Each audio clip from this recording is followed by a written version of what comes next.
adishima be mamu nyina adwo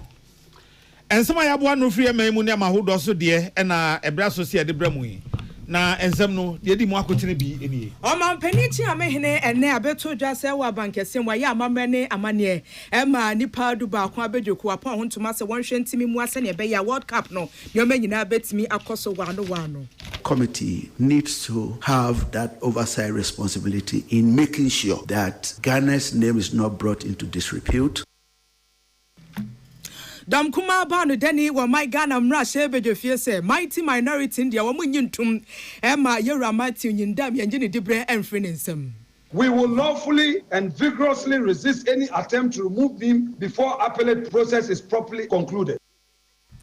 Kani MPP mra shebe dwani wasin central battle empesias yera Kennedy Japan worker se ne dia worker ene se nyame ya adom pa ne to abade yi no se Ghana mampani a ayansa bia hodo wa my Ghana mu nyina obehwe timi aboa na akutrument papa wo mu se timi aka ye dwuma afeso Ghana health on sensem ye behwe na yetimi abomu amane se ne asi kono se ne papa mu ana se ne boni mu no ye behwe se ye betimi ade asom emra shebe dwani e wo hwame abato empesias no so ene what to be ade mane NDC abasa mo twia samutiwe Ghana da chepa de mo nwene ho ne amope kote ana mguso amoye. What this battle does is to deprive the future generation of their needs. Afi dwemtini edema abedwuko ya woche eja hoden wonsam so my Ghana mra hye bedwufi abo amane se nyame ya adoma encha afefofra ye kosim plant a wo besi se wo betimi ade adada gas no wo beye ede ama Ghana fo nti ye ka ye kense dumso na ye ka ho asem ye nte ho asem biom ene enwumre nsem pi na ka we hu na yesi nkonya ye de esom ye mfa seda emanwuman. Yadi aseda ma MTN say we there for you everywhere you go. Sasona. Oson's chemist at the Oson's garlic capsules. Ababe soya sine numre. High Sense Ghana say. Ghana has said baby abedu ya open home appliance no ho any ton of Dolphin roofing system. And just here the bodan so the bechama wo ye ton Dolphin. Afi budget cash and carry omo energy blue jeans energy drink abedwaso. Wanum ebeda ho ama osia ye kama dia na e Pepsodent cavity fighter. Ohine yire. Yebetimi afra ohene wa nanso na ohene onsan no nya ohene yire nsan no difference no ya use ohene yire spices JM Ado and Sons well sleep ebemo ada na ho afei saudu router for aboboa no a router mixture da roma ho ebeto ama bibia nso akoka mama sa na Lawson Herbal mixture free Lawson Herbal Center na se to din Lawson Herbal mixture na se a man friend of Virgin Doctor na ewase Ecobank bank enne wadwene hwe kan enti wotimi kire okwan a wodi usika befa so ama na nyini tentem ama wo cancelled mixture osasa bro nyina be kadem ama nsuo toto a watimi aba adwuma sa nwaku ada roma na wote yenka nwumre akenkanfo ye me nana ya kese na ohene gwa kese bo ahene na afi nana ama anotufo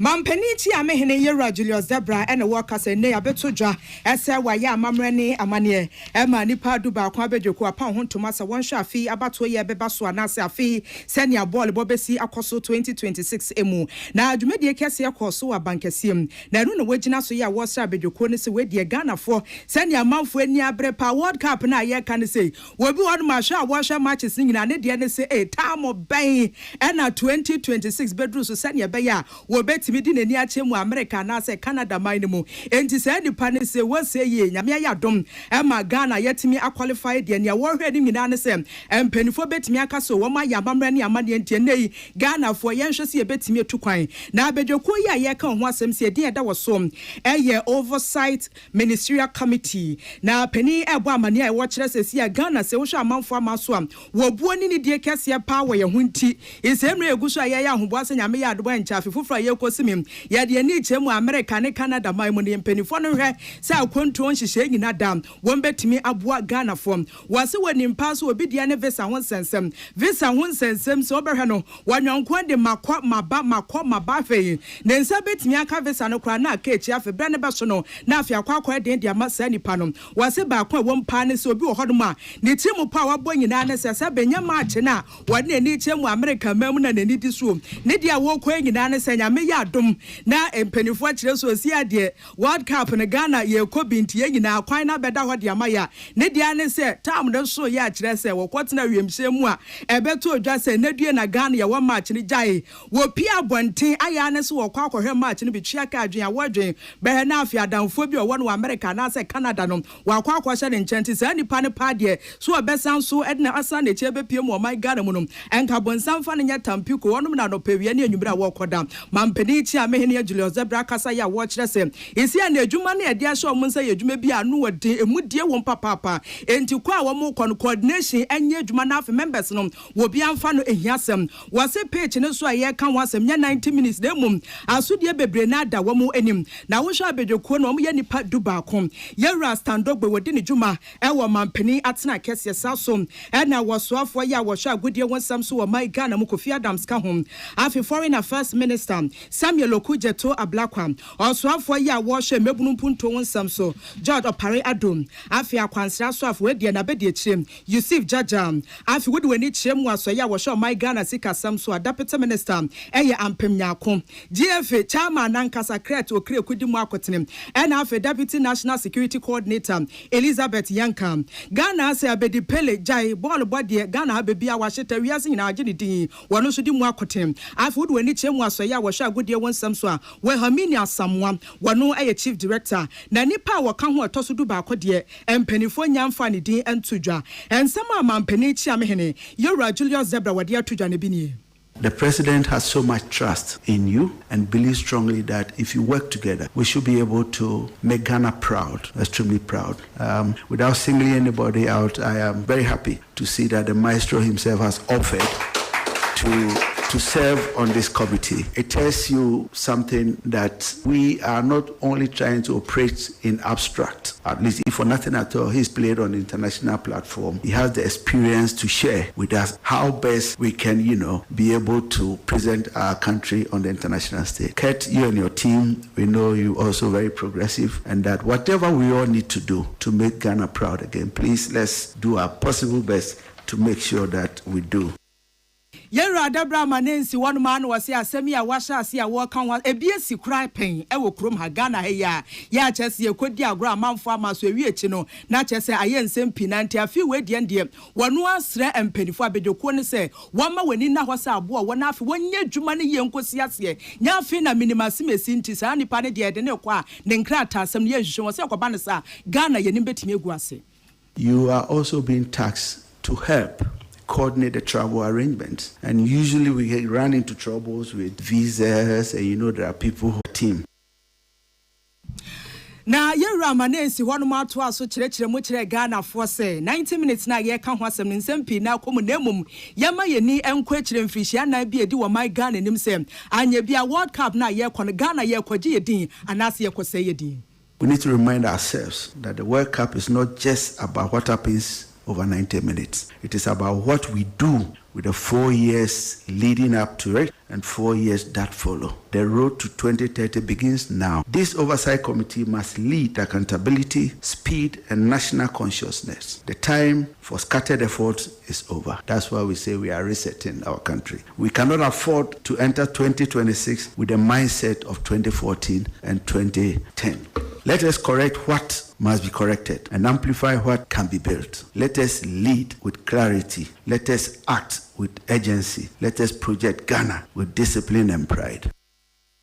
Yera Julius Debra mampeni chidom hene chief of staff sansem we nyina salamat kuku apento ene tro ya wade besom yen na gaga o se work up no se omunye de ye ko hwe ball na bakeke work up na da ho no o ka se Empire Ghana fo mabunu boy Empire Ghana mabunu boy ni ade ni nyina enya ball no keke o se wasre se ye visa ho nsem edikan ye nhwe na unti na omuko ni oversight responsibilities visa ndo ombeje amankofo no na ena ade no so FIFA fo so mo nya mistakes om de Ghana ekoto Mexico ko Ghana nya na adwese ye bebo Mexico ye pe Canada na se US ho na Ghana ho na ma Ghana maburu nyina bom payo o ga se work up na Ghana maburu ni abre na Mexico tra ye pese ye ko support Ghana Black Stars and to mo fan to US and Canada na ko support o mo tietia sem bia ni akiri edu the chief ya na say but on the onya support na de omunya kodu akọ mo befa so be support no de Ghana fumra ntie na ni so bi wa hwa park no so kura wensi o wono wa ya arrangement dada wodu ya aya na se me ko hwebo kai unhia de biom atiaka Adam kuma wamra sebe de fie agina mu se obefa mra kwan so na kwan bia so no enhyehyaya penifo chance ama eho chance henhim a obese woyi pandan abaton pesa so no sebe de ni orumonya for month ni dam efri ho no ombesi ano kwan kra ene sentrofo nhye mudi akoso medom kuma na anu ni osahene Alexander Fenyoma Akan agina wonuanom anamu akasa se wo kama wiase nyina ten abana yeto e wa afimpim yenu ni aduonu nan no orumonya for month ni dam agina kwan so no odi nkunim esan se adehia wo pandai afe no odo kokromoti na to aba ne de ma no ne nkunim de na wodi ye no ankoye mmamye nsape ne twa ntamu ne mum emma no wotwe krati ni mu ankasa a na eho da ho enti se ne nsema bepie mu wo court na wotemuafo Justice Emmanuel Brew planch antumi antoto ne niam yie na wo motena asese ye no wo mahunu se emra kwan so waye niam bi tro kan se di osifa so keka ne nsem no wo mahunu se eniam mu na hode a onyina yie na kwan a wo mo adom kuma ne befa so ama mu nua na tena mra hye fie na kunya ne so no wo befa so. Let the nation hear the minority caucus clearly and unequivocally. One, and for the avoidance of doubt and at the risk of being repetitive, Honorable Matthew Nyinda remains the Member of Parliament for Pandai, and this is non-negotiable. He will continue to sit in Parliament to vote, to debate, and to represent his people with full authority. No premature exclusion will be tolerated.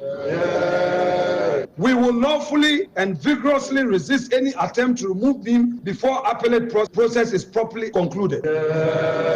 We fully support his appeal and his application for stay of execution. The law must run its course and it must run fair. Once Article 99 makes the Court of Appeal the final arbiter in parliamentary election petition, where a High Court decision is so flagrantly unconstitutional, the minority will not hesitate to support further constitutional litigation before the Supreme Court. When a ruling assaults the Constitution itself, no judge is above scrutiny and no decision is beyond correction. Osahene Afenyoma Akan amana so awachemu de akwakwa wiese asem no asi ye e Tamale High Court no mo hu ne se court ne gina sidie ne de dikan entwa yie de atoso mienu omode totomra ne ho a wo mo hu ne se no kura wo ho no emu wadodo e na afen so no opani no gina sidie no wode ban ne se wosese a wo no yemra nimni wakenkan de kwa akira ehu e de ma yatemu adwa no kwan ya binum fa so ye wo mo hyehye ye afen so kabima menka bi no a yagye kire mo man Ghana de tu ya namo no enema bi chia wo ho ne sayenti Wamu edom kuma na eba se wamu nto aso kwan ko Supreme Court no mu hu nokura wamu a wombeko. This judgment is not merely flawed, it is dangerous. It does not advance justice, it obstructs it. It does not uphold constitutionalism, it undermines it. It does not protect the people, it punishes them without cause. His Lordship Justice Bart Planbrew may be a learned jurist and we respect the office he holds. But respect for judicial office does not require silence in the face of judicial error. Quite the contrary, it demands that we speak, that we challenge, that we insist on fidelity to the Constitution and the rule of law. And so we say this with the utmost clarity. As long as the minority caucus stands, this judicial misadventure will not pass quietly into legitimacy. Wey ayedom kuma wo my Ghana no asebe fie na anu ni Osahene Alexander Kwame na Afenyoma Akan sansemi yense ntwofo mienu no akawonti apam ho som ye film na asebe fie Emmanuel Akole na afa William Gentu na Ghana ewo adwumakuo bi a osom yen ewo apomden kwan so Lightwave Health Information Management System a 20 LIMS na aban sisaye na yenya asoafo foforo hwa apomden ensem so munyamfo kwabna minta kando no ye ne se sa Lightwave fo no omadwuma no omo ye no enso ani ena omo de Ghana afa kwa bi so a ne bonwo so enti woyi omo afiri ho e de Ghana Health Information Management System GIMS enso so aba be hye anamu na no so afo e ko Cape Coast e kokko kan se GIMS ya ode ba ye eye juma papa masisei apomdi adwumafo na ni agye ho pa se se na Lightwave fo no kra no se no omo bu yen e na afi kra se no omo ntimi nsum ye sompa nanso etiefo samba kaya na oje atwa mu bra ye kwa ya sabe ahodo kokko bisa doctor fo no ni omo ye adwuma ho no se enhyehyɛ foforo no so afo hwe apomdi nsam so de aba ene dada no net sen no omo nyina ka se sesi ano enya adwuma biom enti se na otwa mu anabosumi atwa mu na akwa ya sabia ɛna doctor hwɛ wo twɔtwɔ ho nsɛm nyinaa egu afidie no so a ɛsɛ wokɔ a yɛnya saa ho nsɛm no a wɔtwerɛ no bio yɛ san hyɛ bibia ase foforo ɛma mpanifo yɛ sɛ wɔn de mmerɛ kakra bi besiesie ahwɛ sɛ bibia ɛbɛtɔ din ɛna nwumere yi so peace news ɛsan akɔ ahoma no so na yɛma yɛsɛ ntwerɛfoɔ so ahwɛ akyire ma yɛsɛ na ɔtwe akyi wɔn kɔɔyɛ no ɛte sɛn yɛhyɛ aseɛ afiri kumase samson kwame nyameche chef ɛne amanbɔfoɔ panyin ɛwɔ kumase chef maajo ɛyɛ ni Akan yo na ukoye yo na ya so no di kan no ene me ko pin o conventional teaching hospital inpatient department outpatient department no me ka fa sakraye kakra aba no se new system na minister for health and as a ministry of health so mo de ba no wo mo no se eno mo be yenti na mo twa dada no amma se see notebooks and A4 sheet and doctors and nurses. So we them dada and as after na wo ba I was here chere you bisa say now Tabaha o kasa Tabaha na you bisa say but so dey chat to crowd the buy near da ben e duro ben near the ma wo lab ben na o ye na doctor na hwehwa e duro na e de ma wo no o da so no o betima bo e duro ni din and o betima kofie e duro free to mu na ba ya no akotumu akofa e duro ni bi aba and sorry in cancer or oncology department cancer and cancer related illness now among forward your maba hono so it's a difference about almost started outpatient OPD and a new system on person almost addition here now so department did you are almost or more and so say two man catapulting or more baby be on local above for crime so and not the Enya and not take it off. Minimum and when we are no, and the Shema Yan or Honum and name Penny because I ain't to be more Mujino, at least almost here, set or more, and one has more proper Quemo Mobabe. Nemo, I ain't Juma, Obaya, the ball computer, Obo, another card by a Q, the woman, and not dear,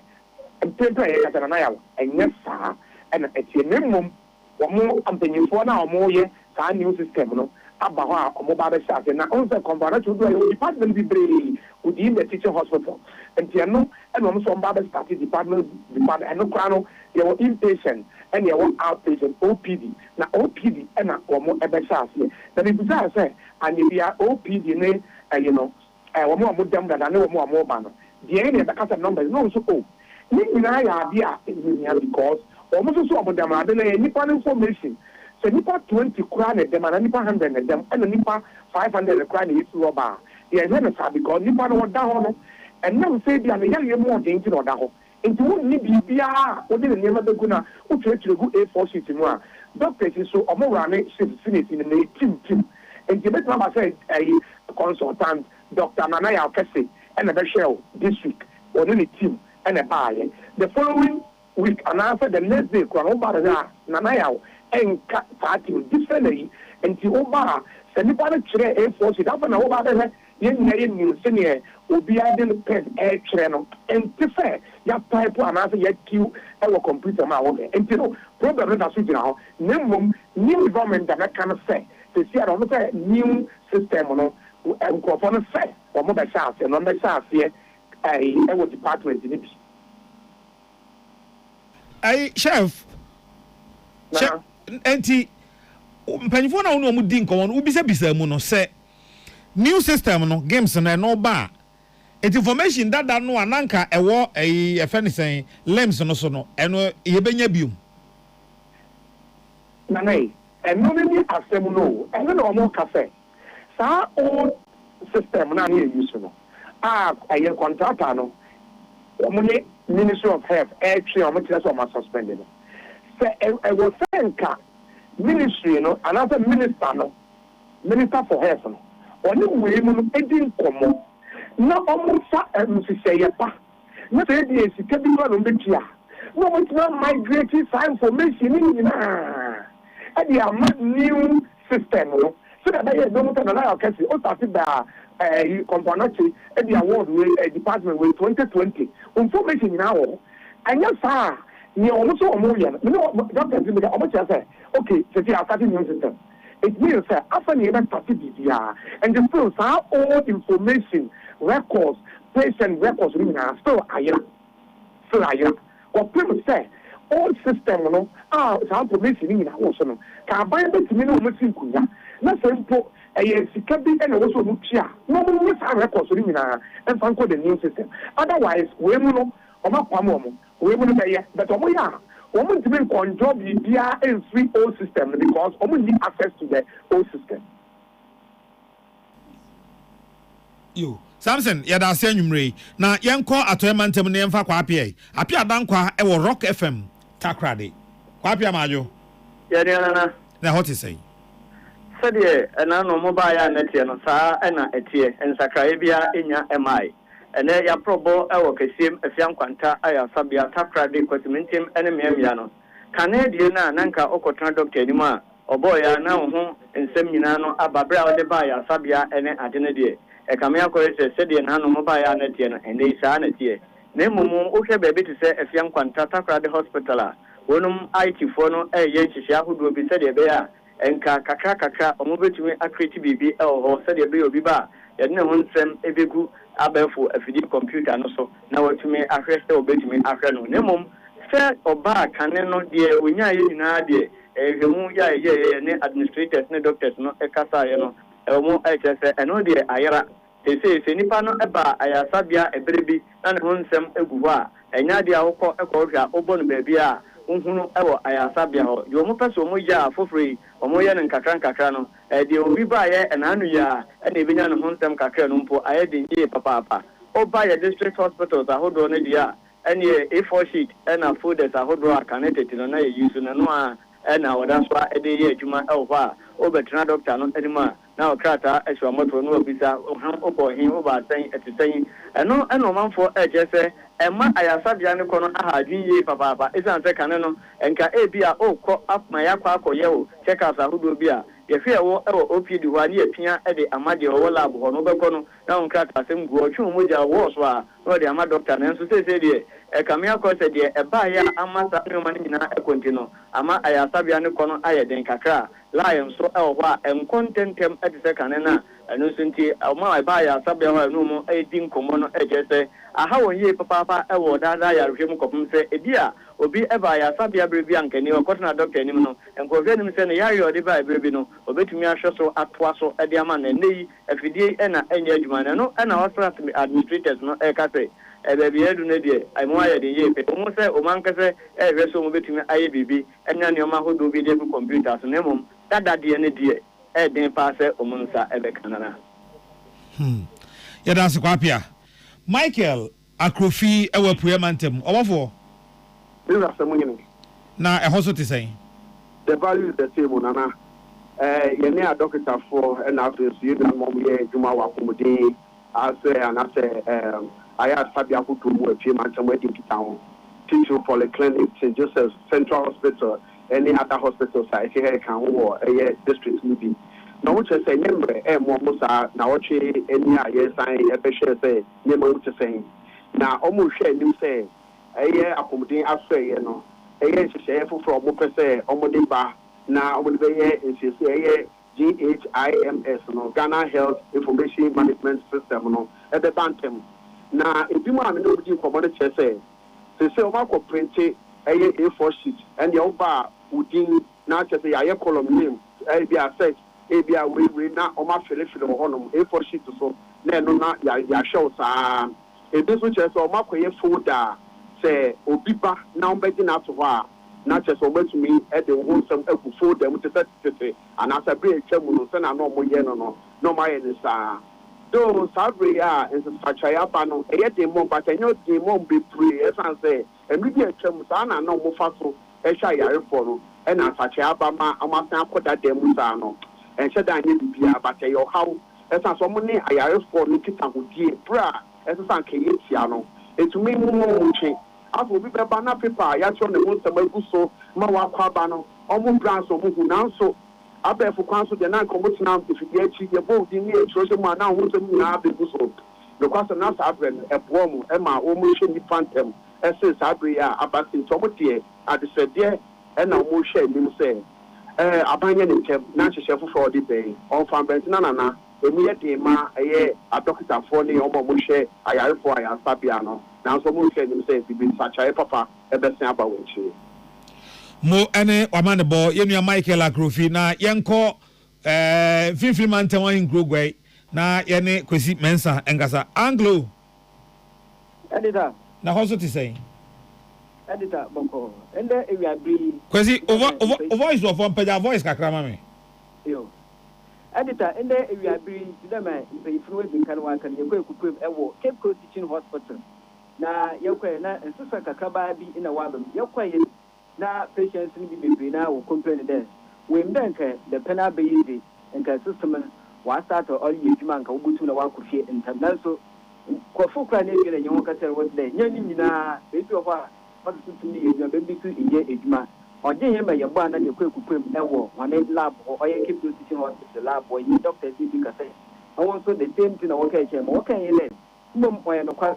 dem asemi fi oyada awon ka doctors ni nurses a wo hospital challenges bi wa fa bi papa na oguda wo ye hu adwuma mpo abenda sisia hospital or hospital also or keep teaching hospital baby a also ni indemnity oyada oguda wo ye hu adwuma sisia ye kete ni oyada wane polyclinic ne bi oyada so na starter or ye adwuma na say pe nchemi bi a yenko oy ICT lab wona yekubita oy wane ICT pe yefunye tune ko oy technician ho ni wo ko twe nkomo bi so there. Now, since last week, no one in the May at the end of the Assembly OC, the Ebana was all called my ICT pay for Kakra, what can maybe in if anything, question. Editor, Enti, only a doctor for no aiding common. No, I must say, especially Hono, now, no, health minister, but can't say, say, new one, a year Juma pa. Ewo Cape Coast ho any ade one doctor for ndin komo no si so sa editor no kwasa me there ni wo tutu common one kan there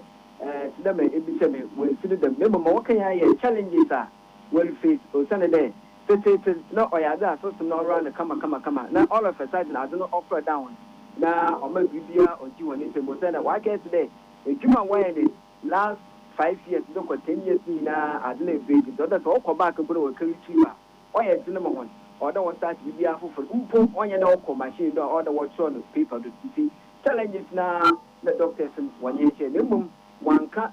there be bi se bi wanka wan fan to venture for your question okay kwesi yadase pa chamia ni masam ka ose nana wasumua na wei eye na otwe achi ebra ye kokohwe senia ayasabia amanfo ehun nsem a mode kɔ ayasabia doctor hwɛ wɔ mo ye ma wɔ mo nnuro ni ade ni nyina no ananka ye kyire gu mfidie so awokɔ a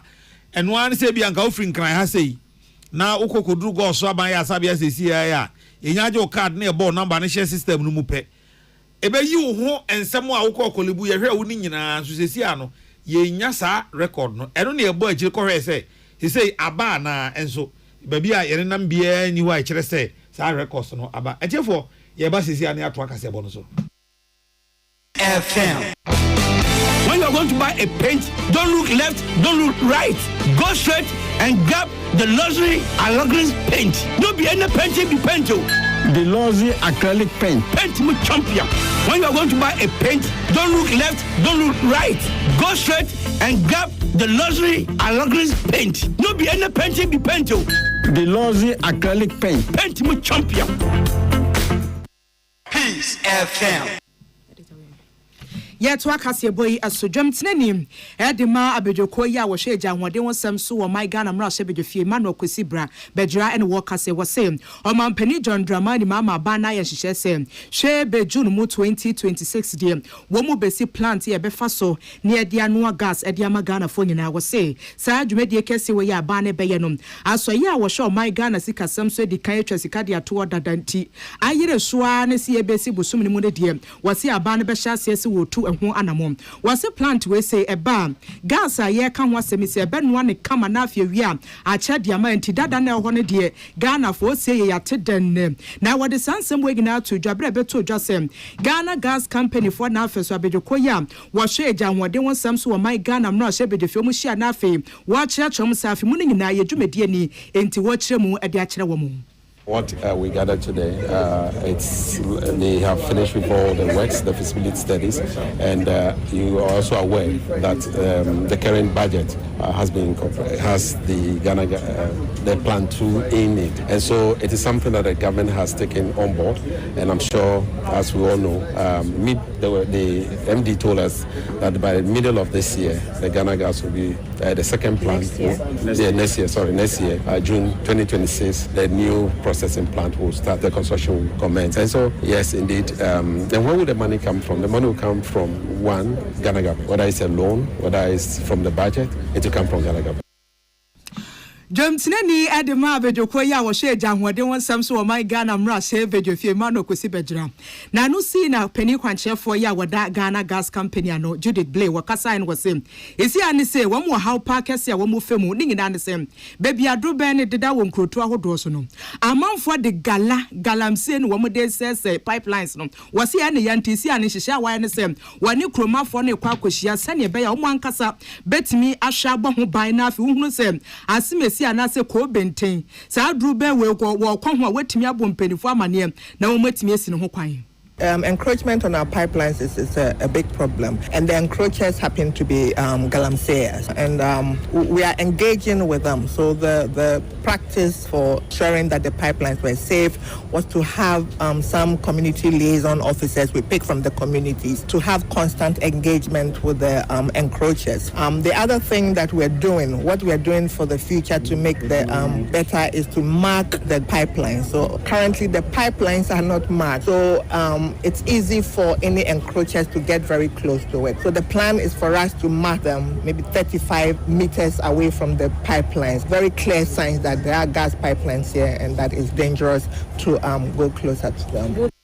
Mama Judith Blay wano eye dwamtineni Edema Ghana Gas Company sansem we William Gain to Emmanuel Colin Edebreye efi o my Ghana mrashe bejofi edem mo ye no kasese wugina mo ewo Guinea Bissau eho nya nika adehye won potamo ehya ase tinsem bi enti na wo mo ntibe bia sansem na ehya ase firi eche no mo se bibia gibum ewo Guinea Bissau ahenkro ni mo enkrofo hya ase murumuri fa so wo kro ni mpa afe no wo hwe emiamia hodo a ahyen edi ahyenfre no a ebinumu giragina ehwo na omo sha asete wo national television so say Guinea Bissau mampanin Omaru Siseko Umbaru sesaidie asrafo so okura ne paachi wo magi tumi afini nsem onye Guinea Bissau mampanin bio wo nyina so nyina ne se wo mato aban eye obubo busumi e wo mu ne de toso dionu amiensa enefo miensa ntamnie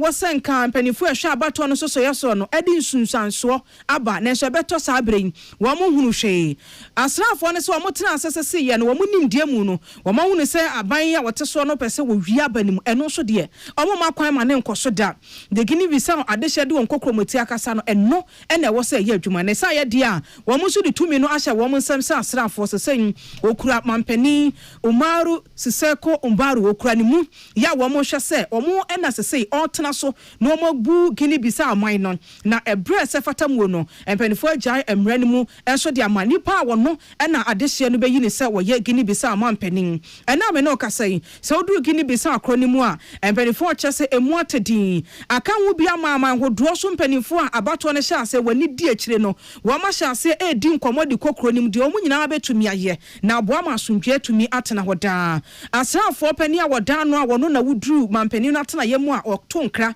akire makwa wie se de asie no enye pirasem ene enye kumasem na emom etuo no adehye te ho ka awiai ewo Guinea Bissau man ni mu no eyetu a na omode kanipa bia no atum na omode hwehwe nipa keke na emom enye tuo so omode kum nipa enenti adehye ni nyina nka wo makomanto wo moyam na sabre ya wo mache mampani no asia wo mo na tumi wo mo ne de wo mbehwe se de omamu no adehye hwehwe no won sabe tumi akapa ensema me no kasa BBC mpanifo abom aba be di nkomo bi e kire se omunya nantia se Umaru Siseko Umbaru ono ene nsentwofo bia di nkomo ewo kokom ene wote ho kire wo mo se osusu se bebia wo hye no binim ba be kye no yese na no ansi ene wo mo te wo na chi se etu ahyase kasa enti no sese dia ne ho ye etu e kasa ne nya etu aye to de ball no na mom wo mo toto wo wiem e kire gini bisa adehye ni nyina sese die wo mo asrafo no afa gini bisa aman no enumum yamra Ghana yanko Swami emrashe bedwani odumunyamfo John Darko se aban we e de Ghana fo fa kwan bi so a wankyerem anche Ghana fo anhwa ne ante ase ene se Ghana efrisi e hya ase tu fam no ye bofutuo bi to ho se fam no musika no ye beyi bi atum se be ya enchirima ebeba no sa bre no kwa bi ana fam no asa na bi ni ho kra biom na enso esanse Ghana ne ye nyina ye de enti no ye de bi gya ho ama wo mo na mo so ba o ma ba beti se daachi bi no na anu bi atwa mu mfie dodo bi kura atwa mu kɔ no Ghana etu fam de sanse ye dwene nchirima ho ntino ye tiska ne bi sie se o mo so ba na o mo de abebo o mo ho bra aban ba ye no nyamfo Jordan akose sa sika no aban de nsa akwa akobom opeso wo yi sika no firi ho na o de kokɔ ya de foforo ne no ene o se sa aban tu sa na monde a no wanwene Ghana fo da ache ho. Sustainable development is development that meets the needs of the current generation without compromising the ability of the future generation to meet their own needs. What this budget does is to deprive the future generation of their needs. Mr. Speaker, when you look at the budget, you will see that the Minister for Finance is not serving the interests of the people of Ghana, he's not serving the interests of the future generation. This budget is let's eat now and forget the future generation. Is that what the people of Ghana voted for you for? You are supposed to protect the interests of everybody, including the future generation. This budget lacks the sustainable development principle, which you have all signed on. It has no basis. And Mr. Speaker, we need to question them. The CSOs need to take this up. Why is it that the Ghana Stabilization Fund and Ghana Heritage Fund is being planted by this budget? The Minister for Finance is saying that he wants to take the money and spend now. And look, it is here. On the 12th of November, they brought this memorandum to Parliament. This year, you all have it. Go into your letter boxes is there. They want to change it so that they can spend the money now. The people of Ghana reject that, and this should not be accepted. Ose, abanko kamienti a Ghana ifi adokuru yesei, wo tweska me yede akwa hunidie, ana yede aboye ho ban se be yanyarewa bi ma mejihye basa wase 400 million Ghana cedis. O pepema hanan, enso ba bia. Maybe we can say that, hey, Mr. President, we thank you for giving us 400 million for waste management trees. But because if us in his voice will say, Mr. President, there was a problem, no to waste. However, Mr. President, we want to remind, in 2025, how much have you given to the waste management companies to fight waste in this country? How much have you given to the waste management company? The WHO says that if we invest $1 in waste management, we get $5 out of it. However, if we look at what we've been doing with our budget, there's no dedicated fund for waste management treatment. Mr. Speaker, the sanitation levy that was introduced has now been repurposed to pay the energy sector debt. Mr. Speaker, we have decided as a country that we do not want to treat waste. As a vice chair of the Environment Science Committee, I find this extremely dangerous. That we sit on a table that our environment is deteriorating, that waste management is not being taken care of. Obeni okasa ye fene onumunyamfo John Darko oyeswami emrahye bedwani na bre emrahye bedwa no e kire wadwen de afa budget a oswafo wes kasem so de tudwa no e no no so e de sazem tudwa ma Emmanuel Akoli e na William Gentu e de besumye empanifo ya wada Ghana National Fire Service ano e na e kase na wade a wade tudwa nyina ne se na no pe Ghana fo yete wo yenke bi nsem na beto odwa so de woni chemu e wo dansoman dwom si e jabra ne pato honom na wo mu ye hwehwem wie na kire se sebie monimu a abayu a wanya afihia nwotwe ne wono so ka ho wa shigrebu e ma kire se wontimi hunu se wo yo ba na se be ma na emum woni e bemben wo mutimi ekyekye e de kire fire mpanifo kwankyerefo pani yo kasa e de ma Ghana National Fire Service DO2 Desmond Akabra ne wone sentrofo di nkomo ne wose fire service mpanifo de se ne adawo ye no wo mguso a wo ye adwuma ahomache 12-2 wo mte wono manafo na asase ebele I will be waiting for you just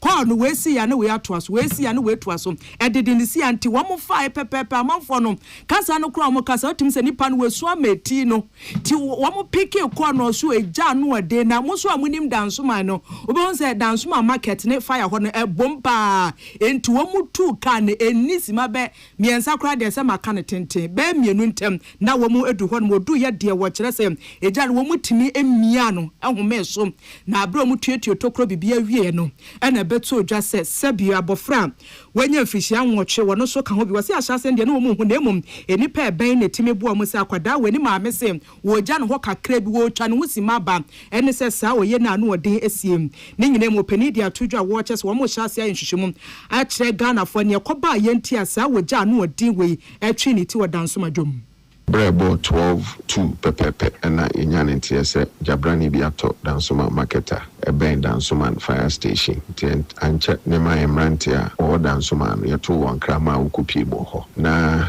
ukodu ho no de na chese eja no agensemu within 2 minutes ukodu ho no na eja no agensemu ebo 521 anopay yetimi dum jani wie kura tibra yedum jani wie no na amanebo eba se shop no ba ko amebi jane ba abayo a wadi mfinhia be nwotwe ewo pa ekohe no so de na chese eja no ahye no kura no na enua ma oba bebo ban ye aposifo nso yeto won kra obefa mu no ede ne ko moga okwa kra no na afi waye hwehwe mu mapa na ehunu sempo se bibi foforo hwa eka eja ehu na ma abofre ahwe ne nkwa eno nso yetimi ehu na DO2 that's monaka manensi hodo mane dia wo ka kire Ghana ba ne ECG fo ne se ani se wo sha Ghana ye dwa hodo bia wamu wia nkane ne pa illegal connection ya ye kan wasem enye fiefie na mu wani e wodwa nto de wosre Ghana banse wontu ne nsi fom se bemmu na won fan hihye anu ode nti wani eguso wamu wia nkane a eye illegal connection se wo market no ye betimi etu wom so esa na bra ekodu hodo se de edwane city no congestion se wonya ba bia no 29 eno so ya dia edi yenya amayentimi anya ijano ano sibre illegal wiring na ye wodwamu no so ye nhwe market managers no ene ECG for nso enka wontuma mbom na yenye wiring ni ye yempa won woni mode na womwan na kwanchan electricians e kofuta fawo na wobe connect wires no anyhow na kofaja abado de ye nhwe market managers no so hwese bylaws a shekete sami enu ebia na wodwamu no so ye nhwe ni yensi ano Kwanjefo peni ya okasa de Ghana National Fire Service DO2 Desmond Aka went yankwa mano so ye ne odi hunu for Jackson kwa akodi nkomo na no pe asem ni si won na ekọ honom enim ne ekoso nyina Jackson akwa ba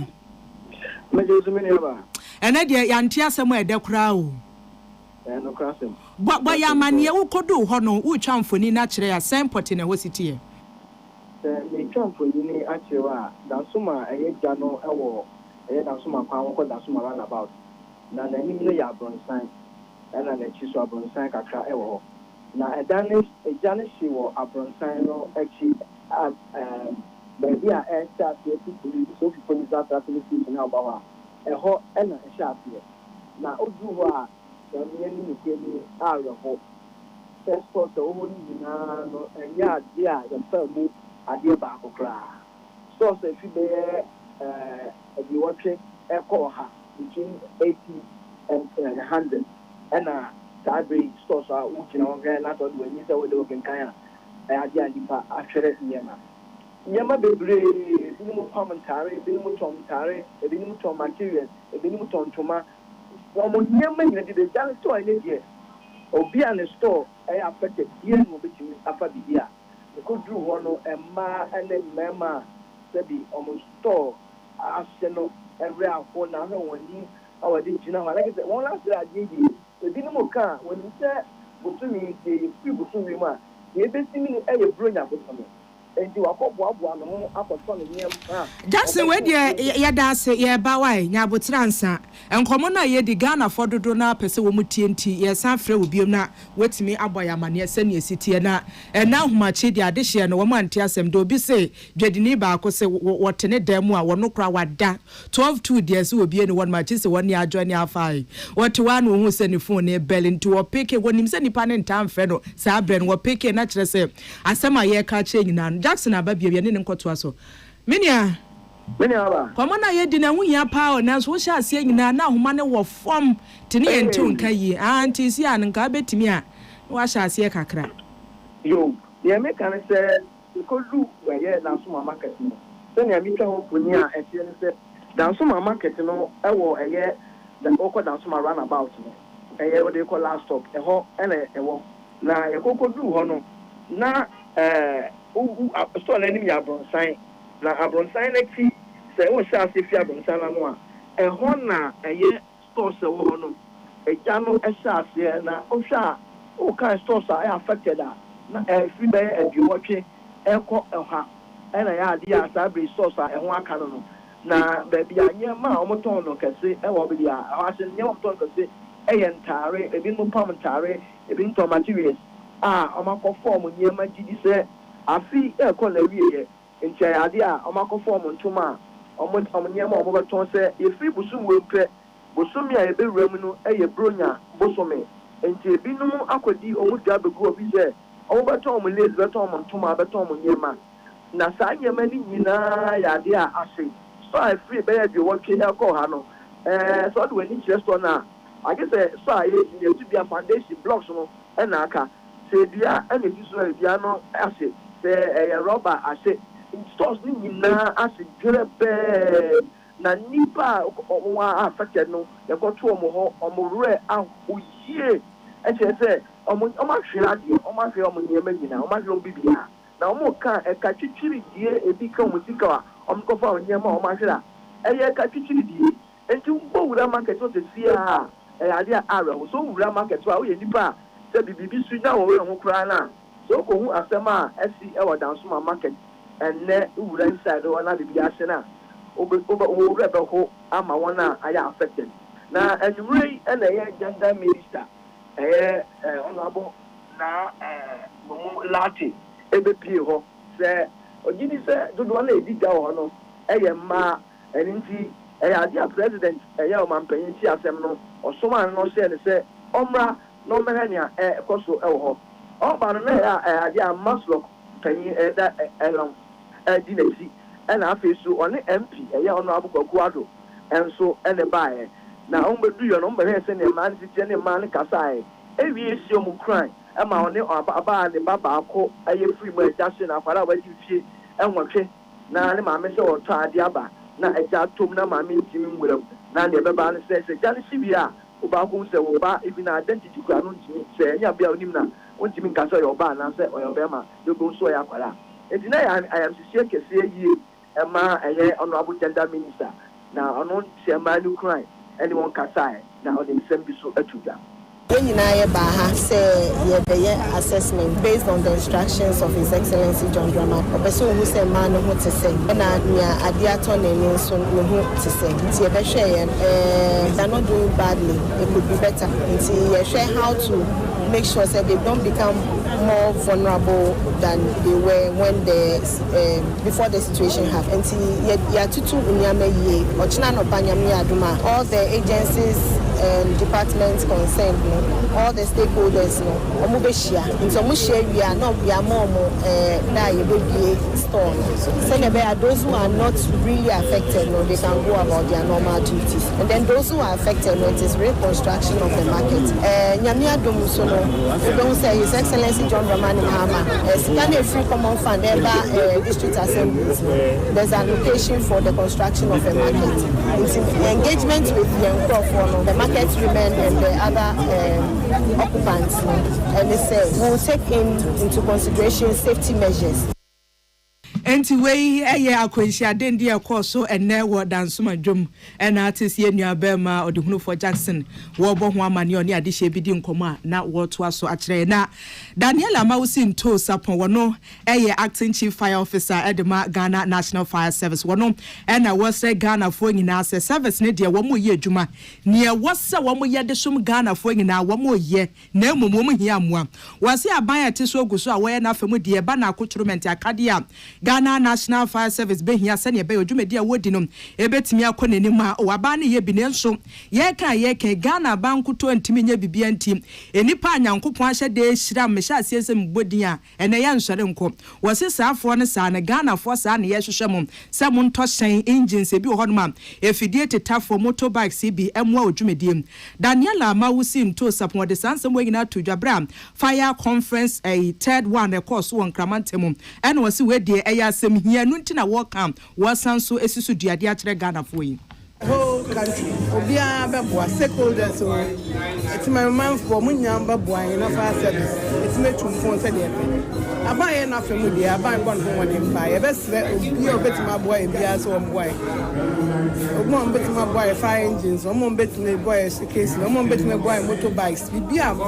memfo obetima so beboa e bia Daniela Saponwa manensi hwaduma na wasre Ghana for se obia betimi abon ho ba namum se wankasa wode wo bambo a ehye wonsam ne yade bia hu hia pa because they achieve is fire free. That is the plain way. In Yayaka, Jana Macra, Baba Kranga, and Shadan Doors study experience. You know, a Jadi Baba by a tries education, no, Befan the serial, not Ebema, the money will hold a strategic. Maybe be a Mekasa, Mekasa negligence, we have men phone food say, and family and family. A Jadi, as I would say, safety room here, but your fans are security room here since safety. As the two go along, it's not such a man for say, Yaninda Hona, Yashua, who's na shishia because a bad year abine woman on Acting Chief Fire Officer Edema Ghana National Fire Service Daniela Mawusi nto sapon na no si mpenifo mi ko manka bi yemfa nkasma no team group chairman of South founder Edema Central Group Limited Zuni Ngwan wono so kasa no say Ghana for ye asida PS kire se wonim sania wo besi atodum nafa say China pan wo gina nyawanya anka chese nwum obeto no nyina ya asida wode ma Ghana National Fire Service mpenifo se ahofama ya wode ye adwuma eboa som Ghana for ebo Ghana for ho ba wo so wo nyi wo mutu wo nyi wo samba wo mo ye adwuma pa I think fire service is for our country Ghana is very important for protecting our Chinese Ghanaians for safety job. Central Group also have two in the fire drills. Not only central fire drills, not only protect our central crews. Fire drills is protected for every community. This is a serious job. I hope my dad leading the fire service, all our fire officer people doing good job for Ghana. NT Group Chairman was also founder of the Masentio Group Limited, Zuni Ngwan. NT Sansem way, the Hunu for Jackson, and what Troy Eversme. Yeko NPP amanyo kona so ye akompre ko hene Japan de atodwa se wo man no be biaduru ne yeme ani na ho ne nhwe se arasa bia hodo e wo oman no ntwea so bia no ye be ma akade a wo mu hia na akoho pi na boa ama ya hwe so awie paye wo se enche ye kura be se breka kranie wona muntu abomu wo sampa wo bunu mantam ni mu omunya nkwanhia wo se no kwase me ho no ohuru se he enya Ghana nkwan ne nkran enye Ghana nkwan kan ehia se wokọ oman Ghana ntwa so baabia no aresa bia wo ho no akande no edimu wo ho se na ebe ya adokotafo ne nurse fo so be gina brane abo atwuma na BBC wo ho a adehye wo mpotamu so anya ayaresa emu ntete mapa de woka ko wie nyina ye se ye de ani agina nkran eni nti se wo hwe aresa bia nkumenkum a wo ye kuro nketo no emu a akade wo se wo mu nya no wo mu nya na saa se wo se ye nyina ye fa ye hu nyimu bi na aban ye hu ehu hia wose brano akade a adokotafo hia de anesefo hia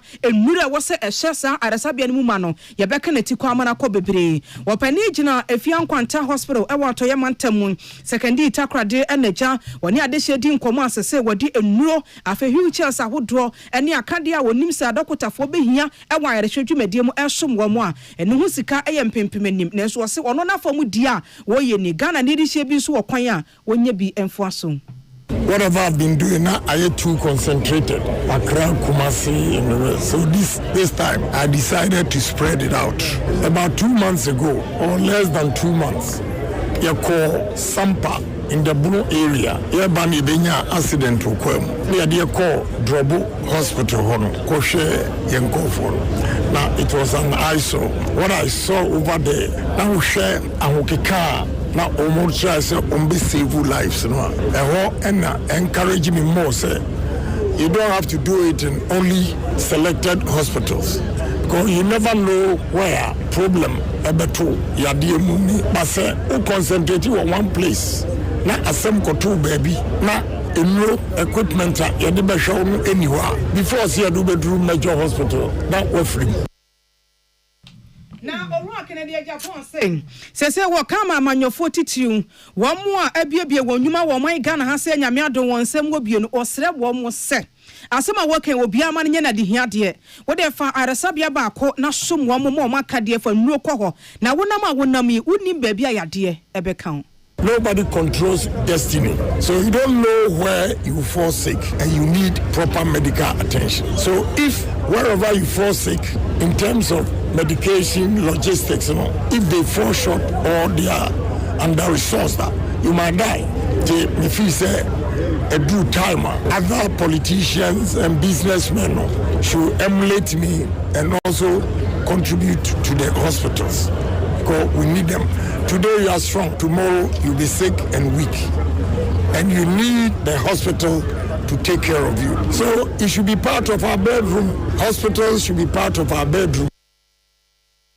Akomprako ohine Japan kan nipa ma akoma numa wo mo presi obetu franka wo NPP amanyoko ni dimu wo hwe afian kwanta resabia wato yamantama wo gina mu ye wo mo aye no a opani a wo gina management na na mu gi sa ne ma ni nyina da no ase e kan se adwen papa wanya nti wo se twede ampo nyankopon se wo ma ne nkwa na de Owura Kennedy kan ye no Owura nso se ono sofo aso bi wo sere wo bia ne nsem wo bie se ye wa resabia hodo e wo man Ghana hase a wo mo e wa ho yehiam nti brano ya me yani nko wo dwumade ho ni ehwe ntumi ensom wo mo eyie sansem nyina yama ne bofo apia danko Rock FM na de som yen na campaign ye mu no onipa ba ko ono so eboa Kennedy akompreko Japan eye onmunyamfo Irene na Toshi na onmunyamfo Irene na Toshi na mo ne ensam de wo kan bi pa na nu mo se odekotu dwa se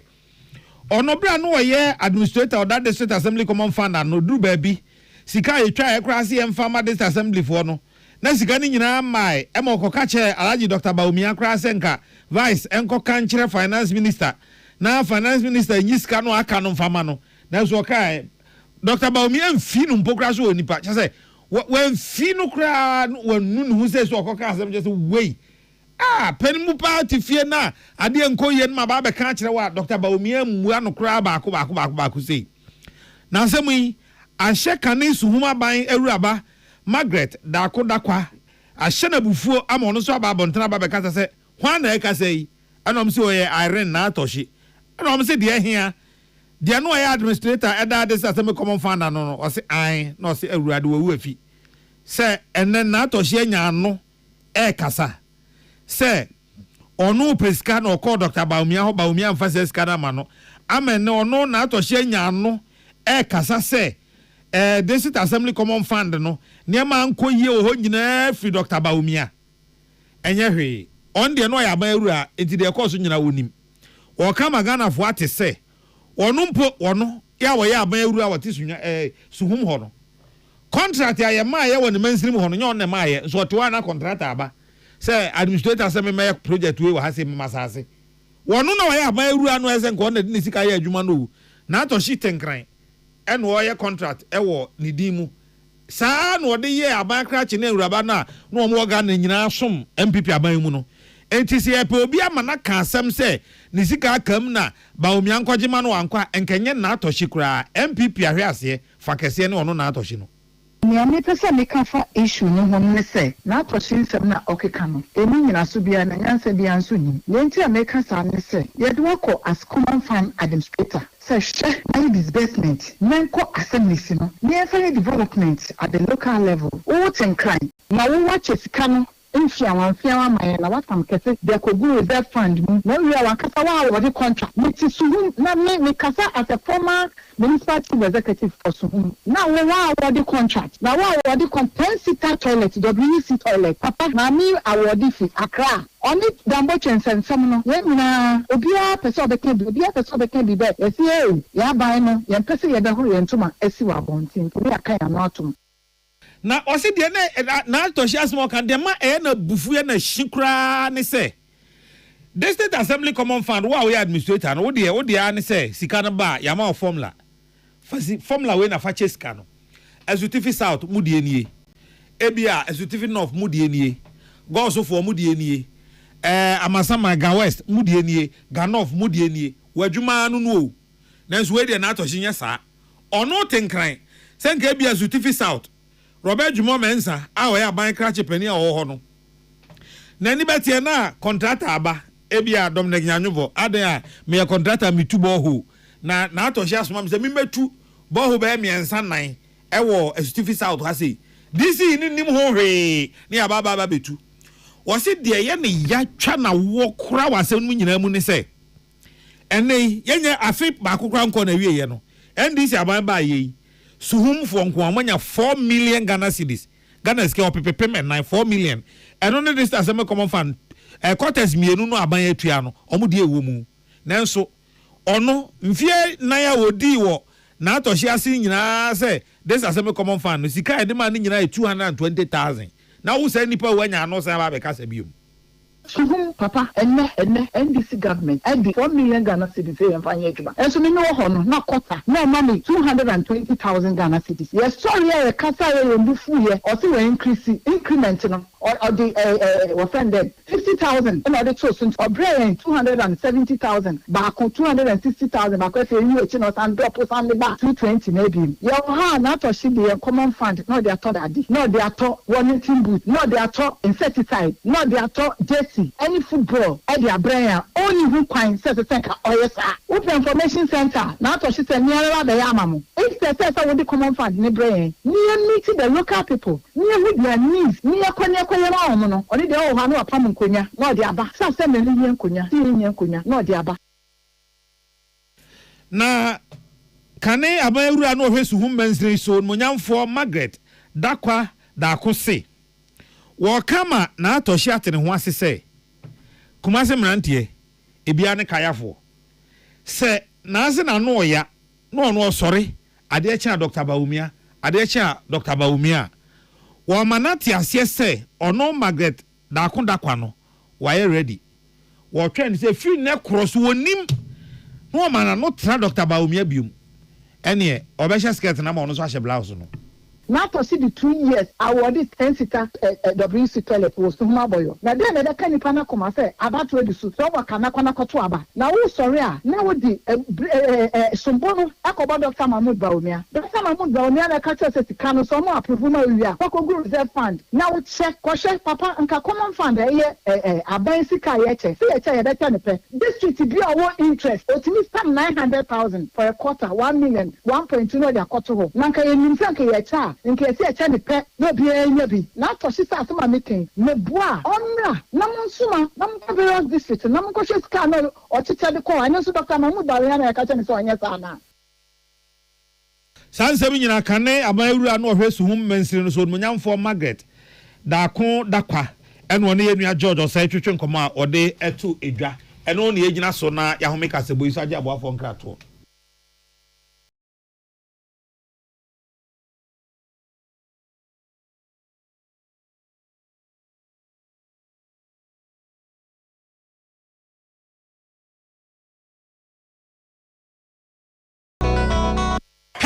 FM.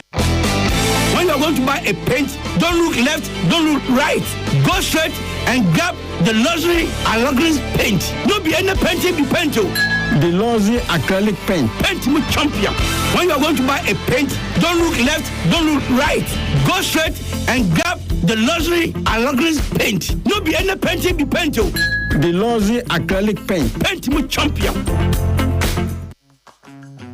For the idea too bold to ignore. The dream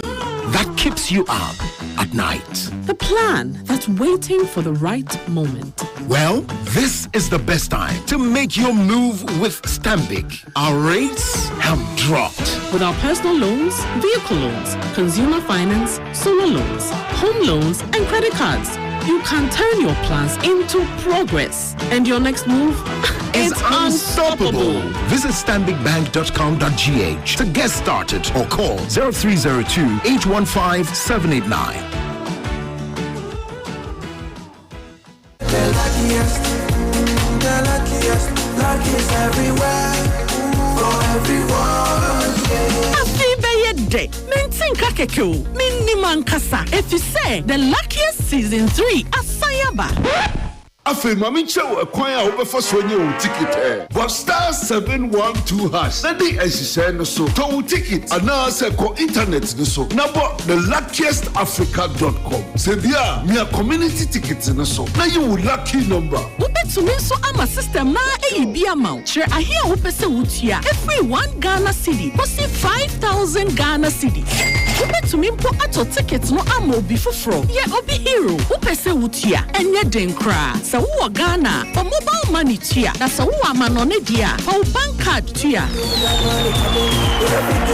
ticket baako ebo sika no ho empay ahanum 500 times we ye massa ye pe there will community de benyanso betimi aye emohu edu 10 times inti yen kambom na yen lucky na lapo bebia shawo hoso enye ma wona wondi infiedu watching luckiest jumedie yi enele imrata chire wo Caritas lottery platform no so. You know Christmas hits different in Ghana. The jollof is on fire, auntie is dancing in the kitchen, and everyone is fighting over the Go TV remote because Go TV is their happy place. For the women, it's enjoying the latest Aquaba magic dramas like Masasi. For the kids, it's the fun and adventure of Paw Patrol. And for the football lovers, nothing beats live Premier League action on Super Sport. This festive, Go TV is truly your happy place. Dial star 759 hash to stay connected. Go TV. Love it. Papa no no, papa no no, papa no no, papa no no, papa no no, Ankasa. Polita is everywhere, durable and authentic. Stronger brand you can trust. Polita, we get some more Rambo and get some more super. Any Polita, we did. Polita, papa no no, papa no no, papa no no, papa no no, papa no no, Ankasa. Always the best. For the idea too bold to ignore. The dream that keeps you up at night. The plan that's waiting for the right moment. Well, this is the best time to make your move with Stanbic. Our rates have dropped. With our personal loans, vehicle loans, consumer finance, solar loans, home loans, and credit cards, you can turn your plans into progress. And your next move is unstoppable. Visit stanbicbank.com.gh to get started or call 0302-815-789. Peace FM. Tune it in, turn it up, Peace FM, and rip off the knob. Yes, I'm a nyina akwa ababiom e de bae kase bopono so nsem bia wote ye anie. Mampeni chidom hene Julius Debra and abeto dwa se waya amamani amane enipa duba ko abedwoko apon wontuma se wonhwe na World Cup na ye ko afufufra ye kosim no ho vesa nsem nyina no wode ahye wo mo ensem dom kuma ba no dani wo my Ghana mra hye bedwofie ne woto nsafre Ghana nsentwofo ne dia wode tudwa nyina ne se yewra Martin nyindam de brede dia wonhwe emo bibia anyi emfre ne nsem afe yewra Kennedy ohine Japan e dia tudwa se nyame ya dom na ye to aba eyi ne si obeboa papa Emma ye can say busuafo apomode wonsam etimi akonenim afi ye kohwe Ghana e-health wonsensem se ne si etie ne papam ene ne bone mu so amemra hyevedwani ena atutu bi ede aman ede to beche so amemra hyevedwani atutu bi ede aman Ghana ban se ebusua wonwene Ghana ye da ache ehu dwamtinani ede ma abedwoko ya wo hwe agyanwode wonsem so Oh, Jom Tineni Edema Abejoko ya wo hweja hoɔden nsɛm so wɔ mamra hyɛ bedwofie manom kwesi bedra akasa sɛ Ghana ba yɛ nhyehyɛ he bejun mu afefofra yɛ kosimi plant a wɔ benua gas edi ama Ghana fo Oyi editor mi yo amfa oyi nana ya kese me anuanom ɔhene wa kese bo ahene ɛna nana ama ano tufo yo momfas ayisi eno to aso ansa oh editor chi sɛ ɔyɛ we yɛ nhwɛ munya nhwɛ maji atum but me ko anim ha ba wo ya fɛ wo jane kalo all right ya dia se de ba ora sera no ma ene fama ene jari ayi die ama me mfasa ayi esi ento aso na fe wi ana wada ase na yekɔ why aha abusapani na nakwadwo jampa ya otoso miensa nana kofi afia otoso miensa eye manwere hene sehwi anweaso traditional area sehwi subrin kwanta Ibrahim Obin Edinkra ewo UK Alfred Obin Boateng former MP Bebiani Anweaso Bekwai CU approaches series Emma Mame Yakento Mame Esther Obin Mame Stella Obin Ura Abraham Obin Edinkra o UK Ura Alfred Obin Boateng Kane MP NCU Oda approaches series ano Afe Philomena Obin Donko ewo buakwa oni abusuan nyina de ya na reho so manfo se wa de nyina oba pani ama echama eda ya wansoro nya mfie de okron baako na approaches series ana ononyamfo afro Robin Boateng ne maame nimpon ena eda fomu yi na oni oba pani ya esa ya ono so nya mfie aduanan edokron enan approaches neswa enti approaches maame ene neswa ena eda fomu a nyame eya adomo a memenda eni kwesiada ebei wode wa yie nhyehyɛ eto aso na abusuan hye ne sɛ memenda yi ene wode no ebeto empam ewo ba pani ama chama efie ya ewo sehwi subiri nkwanta machi no nan ekoka no nson na memenda no a ose Methodist aso dem ena afi divine faith ewo sehwi subiri nkwanta anopa na nwotwe ekoka nondu ena obehwe na wagina so aye ewufusum ede ama no wi abakọ akọpẹ krabre ewo sehwi subiri enkwanta na wi a ebusuan se memenda ebe 29th November no obetena se wo sehwi subiri nkwanta town park ho a wi no mienu ekoka anwumre no nsia de chikwasi adan so a obekọ enase asori ewo Methodist any divine faith ason dem ewo sehwi subiri nkwanta efi nonkron ekoka dubaako enu achi abusuan kire se opon na ase asoro no obesa ba betena se ewo sehwi subiri nkwanta town park ho na wode anum wachi skasa na wawie so aka agina so aka mpata no agufom afade ne de afade no wose nyame eya adom a kwasiada ne yetuntum ane fufuo ene wode ebeye eyie no enti kwasiada na yetu apon no de ne yetuntum ane fufuo ena wode ebeye eyie no hyehyɛ nyina otonsa Alfred adofo na jamfo nyina se mo beboa wo motitiru ene owura Alfred Obin Boateng na CU a oda approaches series ano ne maame nimpon ene ne sewa ene da fomi na berifo omo eyie ho hyehyɛ na de atodwe baso ewo sehwi subiri nkwanta memenda we ene ne kwasiada na approaches ne maame ene ne nana ene da fo ne maame nya mfie de okron baako ena ne sewa enya mfie de okron nan mfie de okron baako ene mfie de okron nan ena nyame atonsa ede afromu a ye ka ye mienu nyina bom aye no memenda ebei ene ne kwasiada so ewo subiri nkwanta ya ewo sehwi otonsa afradofo na jamfo nyina se momeye wo moa se sisi ade the tabasto na metwen no ene medical ko dware ofia o twen mi aje me de be betwen wo ani mo metwen no because issue be always raise family skirt no sa ene mon ko se me wie na mon kana he na mukuru na aba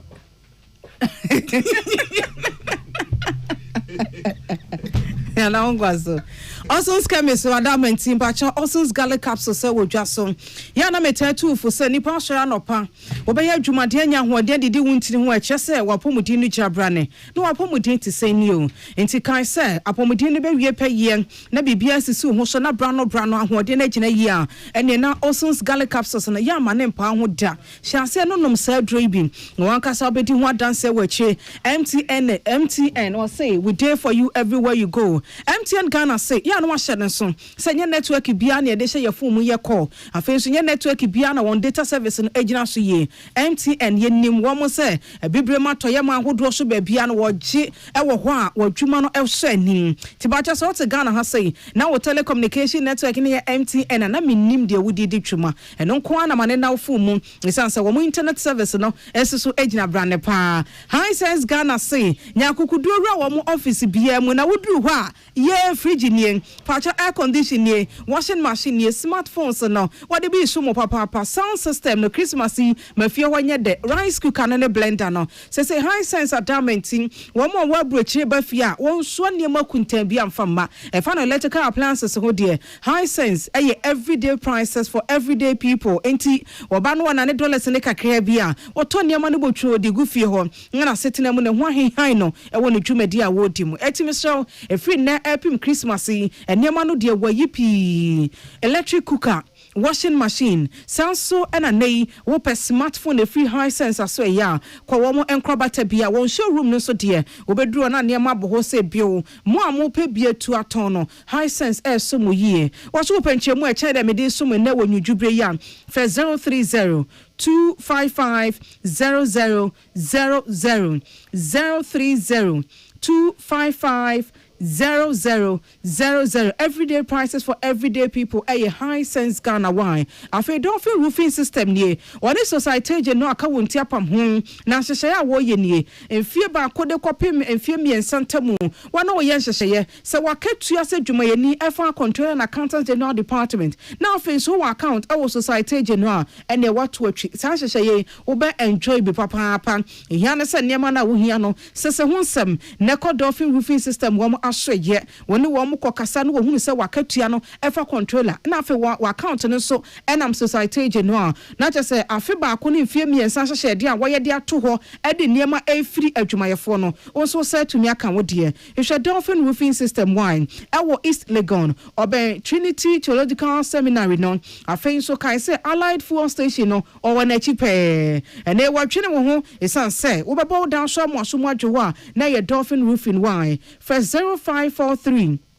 661716 Mrs. Subio 0543 661716 afe 0243 232818 0243 232818 na dolphin roofing system penny for acho so me ba acho onwuna dwo adwuma no wompon ye enso mmeryo aba owidie no mu ye taxi driver trotro driver edu awia no enese de awia ni si boye no wona mu nyina ye woja adwuma no so a wompon ye esan se wo sisi wo sika no utofu a unya bi mfa nkofie ene etiawa da wani nepe bebia ye ton Blue Jeans energy drink we budget cash and carry na di wo twa so Blue Jeans energy drink e bo twa so emfie bebre ni ye hunu se binu ma ye ntwimfa mu da esan se de omasia brandy energy drink we nyane nu awodo ewom eni se de omasia ye no obibia nu obetimi atwa wo kan ne bi da eni ntia no eni energy drink e wose wonom ekwa wo nipaduam na Blue Jeans energy drink kwa na adokotafo gina operation room ye operation na wo ma brempo a osoma me to bi de bre wo mo na wo mo nom eche se dokotafo ajatum se ye na ekwa nipaduam en hawa wa wo gina nchen no dian e na wo twen me se obobo bi ne nkenya wa ho ode na eso ate wo nipaduanim no kai se vitamins e wo mu no e bi vitamin B2 B3 B6 B12 pacho ejina yie pa hwese obenya bi etu ato se eno na nani peton for 020 81 28190 Mrs. Subio 020 81 28190 afi 055 00 1000.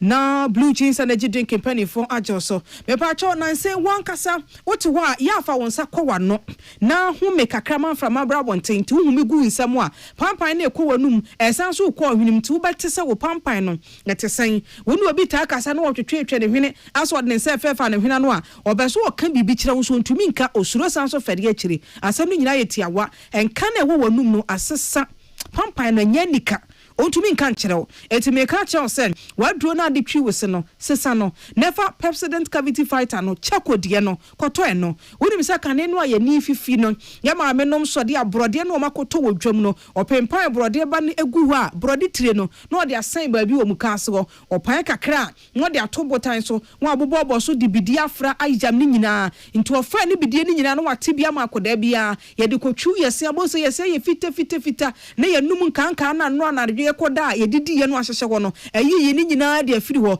de bia da yedi akura yesere saa esan se bidie no ene broditie ama yenumu ate enunti na president se na ne ba bia ti ye kwakofa bidie ne broditie ne wo he na hefa akura na ababobɔ no ento de bidie no afra aduro na yedi twi yese no na aye kama gibi fa twi wo se na abehunu se wonum pampan no besesa wankasa se obetimi atibia di hwe se wonum pampan enya okura wudidi a se sia na obofo no etimi so sesa wadwen na gi pepsodent cavity fighter no wen eye pepsodent chako wogi kofi ankoda de twi won se na wo pani so de twi won se na wogina bonten a wo besere saa mesra so penchemu e chende mede so mu yidi a ene e kai se won to free number no eye 0800 20 00 30 0800 20 00 30 eno ene de be ko pepsodent aso ye aduane ama aduane ne ho ate na ne dew no ACP asita na ne dew no awie pa ya eyo hene ye spices why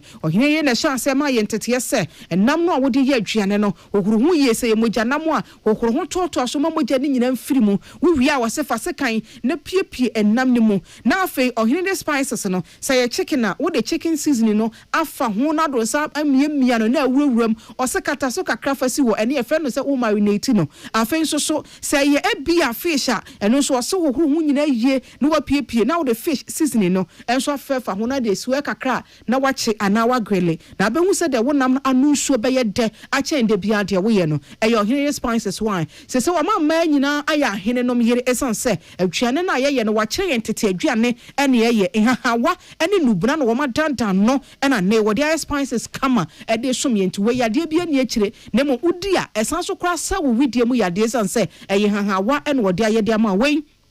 on sesa nkrofo preservatives bia enfan fry or here spices why wobetwam a ya to bi ko owo na so to enwotwe ene wo ho owo chicken den afi osanso ewo de ye fish de ye froye de ye jollof or here jollof no kwa de jai me say wo de so bi hwe so bi hwe na wankasa beda mase achi pacho so wo ba kromu a ya no ahwe emia hodo a ye ton sa spices si no wa kire won se ope ohene yire die no wo gie no di kofi a wadua ne ye no beda nso kra for 020 7805 398 020 7805 398 and afei 0244 52 5908 0244 525908 na ohene spices and penny for agile so JM Ado and Sons Adama or the well slip ewo dwason adre de ya ma nyina yetiawa ya dwumade ya bre okodru fie na nso gu ho a se wo beda ya asem ugu bibra won pa ne so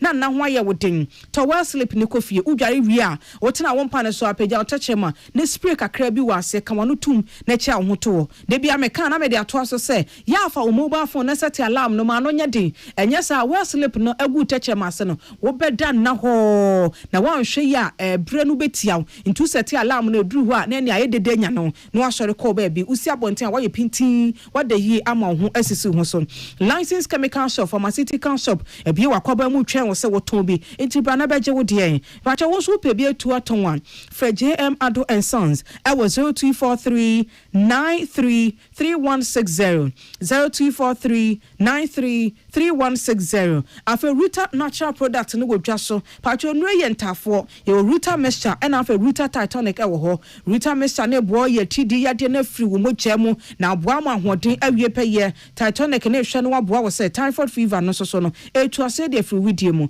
odofo no mienu eni wo ho agro ema no empa wo ho ofidie mu ho wan na beboa papa mo hoden awie peye na samyarewa afiri widie ne mu patro nkrofo ya pebi etu aton no badama ya afa 0242 66 2220 0242 66 2220 na Ruta natural product wonsa kabie sanse we ni nu papa e wodwa so Ecobank Ghana na your Pan African Bank wine me so bi account wo mo nchen over 30 years na Ecobank ba ye de bia woni wiase nyini bom Ecobank dwene hwe kokan ehunu de beboa wo sika semdwade ne emu ntote ho nti de bia da no waye krado na osomu yie me so wo bi account wo Ecobank wo mobile app no wo ho wo download Ecobank mobile app no wo phone so a eboa man studio ha meti obi frɛ me sɛ me send this kama no a sɛ ye momo no pɛ sɛ me mfamfa anasa ne bank account de hia na sɛ me fa me phone no me nam Ecobank mobile app ne so na ma send this kama nipa no ebia wo te care mu wo kɔ ba bi deadline bi ya chew e wo sɛ wo send this ka sɛ ye Ecobank nko account na wa odofo deadline bi anche wo betue sika no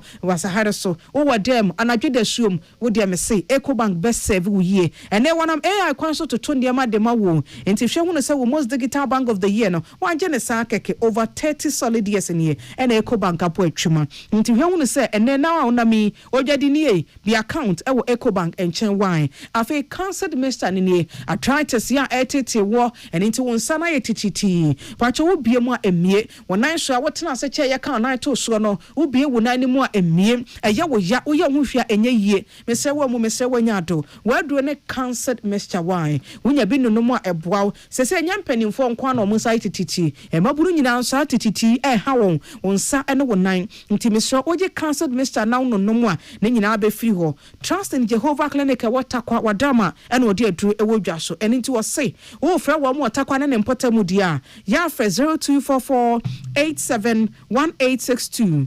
0244 871862 o kasona ne mpotamu nso a wasefre wo mo fa 0245 01 2201 0245 01 2201 and afi okanshi doglin so on kra say wasefre 0244 683583 afemi de wo wie awo Lawson Herbal Center adwuma so ya opani ya bom ama ma enye naduro no so mfaso ntino ema atuni din the virgin doctor wadi masa mama wo muma enya sam ketu akra pacho ma mita no ye hunu se nipa bi no redi mita no ma se de ho nya akono dokota tena se na o se na me wo ba na wo mu medwene ma ho esi de metena se ma ye toto wo mani mu asekra mita no se ya redi nya botre me ma mita no achesa no or the Lawson local mixture e wo dwa so ama masha se no nom ye no e ma na eboje ne so wo se yie ma ku anya sam ketu akra e ma trans di no se opani abo adwuma me ani monyama wie peye ene e be me na no kwasem wo ye virgin mu dokota mpa e fa woni oba dodo ya wawo afa na sini mu se sei wo me na japade no wache saa de a ye bo samrani somue me so unya ntra ye dro ibia oba so bi hwe 0248619999 0248619999 and 0242133577 0242133577 Virgin Doctor Diamond is saying a master say ya mo Moses tifi Fred won say bro na fruso adasama ha ene ye di AC ye bochire e di ama Mickey the triple darling atama enwuma mu ehwam kasa da form ene a wote a wakoma to yem ene wo de so mo nyujubre. Whoa, it's Mickey the triple darling.